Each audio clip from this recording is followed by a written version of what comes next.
Welcome back to my channel. This is Gabriella, and today I am in my kitchen and I am making pickles. And not just any pickles, I'm making lacto-fermented pickles. For those of you who aren't familiar with lacto-fermentation, here's a little backstory. Lacto-fermentation is the process by which bacteria break down the sugars in foods and form lactic acid.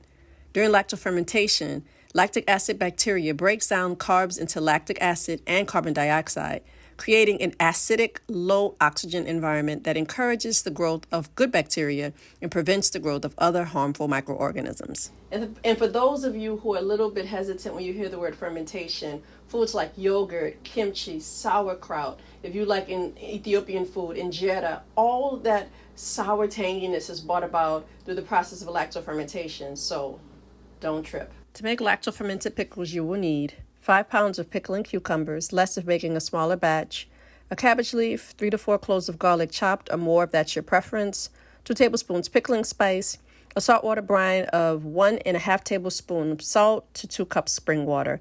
If you're using a gallon jar, you will need to triple this amount of the brine.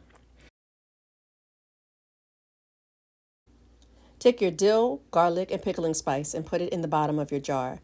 Then begin to add your cucumbers, filling the jar until full. To make your saltwater brine, add 1.5 tablespoons of salt to 2 cups spring water and whisk until dissolved.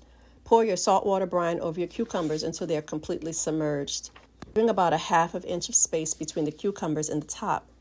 Take your cabbage leaf and cover the top of the cucumbers. Add a little extra brine if some spills out when adding your cabbage leaf. You want to make sure every cucumber is submerged in the brine. Place your filled jar away from the sun and in some sort of dish to catch any of the juices that may spill. I use a Pyrex dish. Be sure to burp your pickles about 24 to 48 hours after starting your pickles. Your pickles should be done in about a week, depending on how hot it is where you are. Once your pickles have reached your desired tanginess, remove the cabbage leaf and enjoy your pickles. Be sure to store them in your fridge. Thanks so much for tuning into this week's episode. Let me know in the comments if you've ever tried lacto-fermentation, if you're interested in trying lacto-fermented pickles, or if you're just like, nope, not for me. And I will see you again soon. Be well.